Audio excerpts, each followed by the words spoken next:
శ్రీగురుభ్యో నమ. శ్రీకృష్ణాయ పరమాత్మనే నమ. భగవద్గీత మోక్ష సన్యాస యోగంలో ఈరోజు మనం 72, 73 శ్లోకాలను తెలుసుకుందాం. మొదటి అధ్యాయం నుండి ఇప్పటి వరకు భగవద్గీత అనే అద్భుతమైన జ్ఞానాన్ని బోధించిన పరమాత్మ తన ఉపదేశాన్ని ముగించారు. ఎంతో బాధ్యత కలిగిన ఒక నిజమైన జగద్గురువుగా, ఆత్మీయుడిగా అర్జునుడిని ఒక 2 సూటి ప్రశ్నలు అడుగుతున్నాడు. 72వ శ్లోకం. కశ్చిదేతచ్యుతం పార్థ త్వయైకాగ్రేణ చేతసా కచ్చిదజ్ఞాన సమ్మోహః ప్రణష్టస్తే ధనంజయ. ఈ 2 ప్రశ్నల వెనుక అపారమైన కరుణ దాగి ఉంది. పార్థ, ఓ అర్జున, ఏతత్ త్వయా ఏకాగ్రేణ చేతసా కచ్చిత్ శ్రుతం. ఈ గీతాశాస్త్రమును నీ చేత ఏకాగ్రతతో కూడిన మనస్సుతో, అంటే ఎంతో శ్రద్ధగా వినపడిందా, అంటే శ్రద్ధగా విన్నావా లేదా అని అడుగుతున్నారు. క్లాసులో టీచర్ పాఠం చెబుతున్నప్పుడు విద్యార్థి అక్కడే ఉంటాడు, కానీ అతని మనస్సు ఎక్కడో ఉంటుంది. అంటే ఎక్కడో మనస్సు ఉన్నప్పుడు చెప్పిన పాఠం ఎక్కదు, మనసులోకి ఎక్కదు. అర్జునుడికి ఉన్నది మామూలు కష్టం కాదు. ఒకవైపు ఎదురుగుండా చంపడానికి సిద్ధంగా ఉన్న శత్రు సైన్యం, ఇంకోవైపు గురువులు, బంధువులు.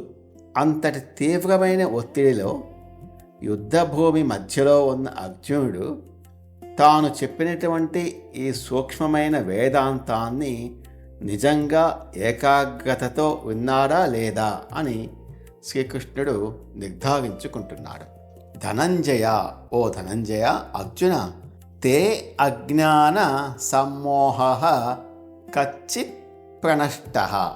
నీ యొక్క అజ్ఞానం వలన పుట్టినటువంటి మోహం, అంటే భ్రమ, కన్ఫ్యూజన్ పూర్తిగా నశించిపోయిందా, అంటే తొలగిపోయిందా అని అడుగుతున్నాడు.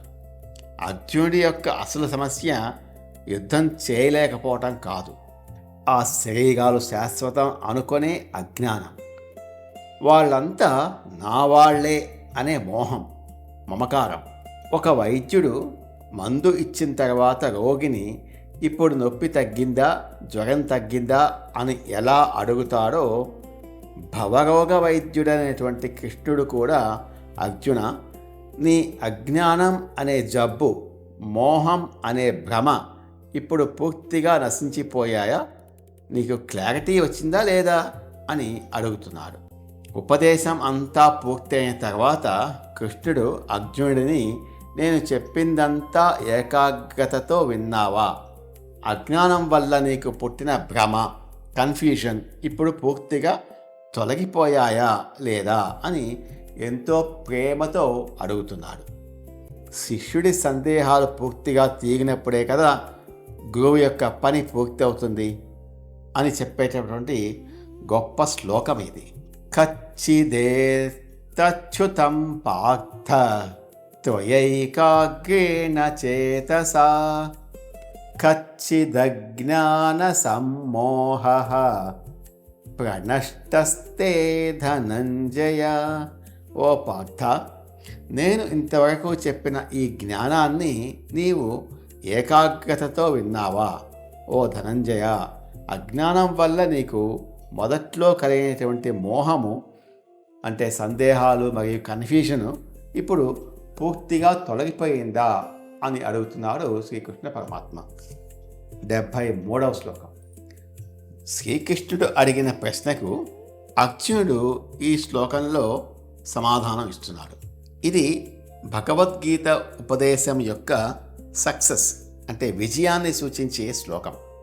మొదటి అధ్యాయంలో ఏడుస్తూ ఆయుధాలు వదిలేసిన అర్జునుడు గీతాజ్ఞానం విన్న తర్వాత ఎలా మారాడో తెలిసే అద్భుతమైన ఘట్టం ఇది శ్లోకం.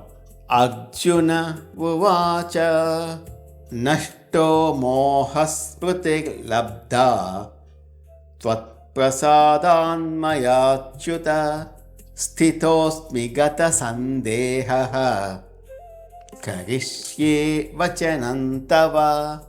భగవద్గీత సాధించిన అద్భుతమైన మార్పును అర్జునుడు యొక్క ఈ 4 మాటల్లో చూడవచ్చు. నష్ట మోహ, అజ్ఞానం వల్ల పుట్టిన మోహము. ఆ మోహము నశించింది. మొదటి అధ్యాయంలో అర్జునుడు వీళ్ళంతా నా వాళ్ళు, నేను వీళ్లను చంపను అనే మమకారంతో బందీ అయిపోయాడు. కానీ దేహాలు శాశ్వతం కావని, ఆత్మ నాశనం లేనిదని కృష్ణుడు చెప్పిన జ్ఞానంతో శరీర సంబంధాల పట్ల అతనికి ఉన్న జ్ఞానం మరియు మోహం పూర్తిగా తొలగిపోయాయి. స్మృతి లబ్ధా త్వత్ప్రసాదాత్ మయా అచ్యుత.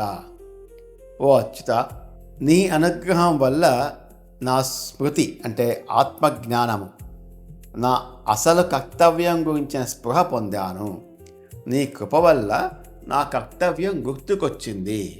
ఇక్కడ స్మృతి అంటే కేవలం పాత విషయాలు గుర్తుకు రావడం కాదు, తాను ఒక ఆత్మనని, క్షత్రియుడిగా ధర్మాన్ని రక్షించడం తన జన్మ హక్కని తెలుసుకోవటం.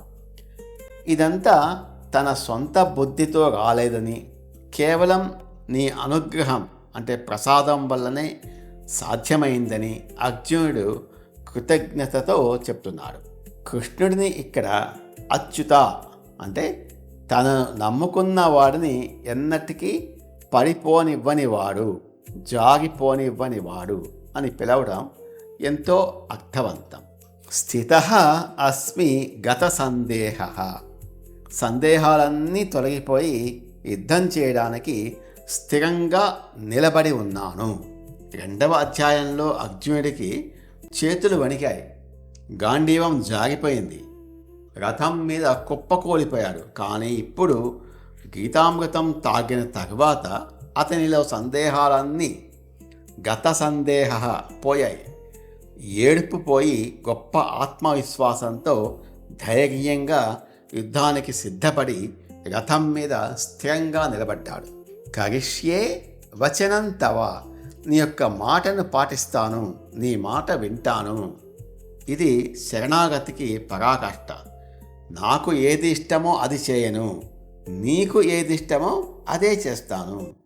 నీవు నన్ను యుద్ధం చేయమన్నావు కాబట్టి చేస్తాను, నువ్వే నా సర్వస్వము అని తన స్వంత అహంకారాన్ని పూర్తిగా పరమాత్మ పాదాల దగ్గర వదిలేశాడు అర్జునుడు.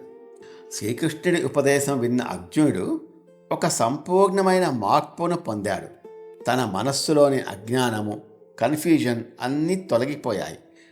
ఏడుస్తూ పడిపోయిన వాడు కాస్త ఆత్మవిశ్వాసంతో నిలబడి, కృష్ణ, నా సందేహాలన్నీ తీరిపోయాయి, ఇక నా ఇష్టం ఏమీ లేదు, నువ్వు ఏది చెబితే అది చేస్తాను అని సంపూర్ణంగా భగవంతునికి శరణు పొందాడు. ఇదే భగవద్గీత యొక్క అంతిమ విజయం. మనం కూడా ఈ భగవద్గీతని పూర్తిగా విన్నాం కాబట్టి ఆ భగవంతుడికి మనం కూడా సంపూర్ణంగా శరణాగతి అవుదాం. కచ్చిదేతచ్యుతం పార్థ అర్జున ఉవాచ నష్టో మోహస్మృతిర్లబ్ధా త్వత్ప్రసాదాన్మయాచ్యుత స్థితోస్మి గత సందేహః కరిష్యే వచనం తవ.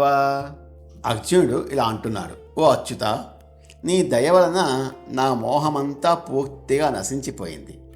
నేను నా నిజమైన జ్ఞానాన్ని, స్మృతిని మళ్ళీ పొందాను. నా సందేహాలన్నీ పటాపంచలైపోయాయి. ఇప్పుడు నేను నా కర్తవ్యాన్ని నిర్వహించటానికి స్థిరంగా నిలబడి ఉన్నాను. ఇకపై నీవు చెప్పినట్లే నీ ఆజ్ఞ ప్రకారమే నడుచుకుంటాను అని శరణాగతితో మాట్లాడుతున్నాడు అర్జునుడు. ఓ తస్సత్.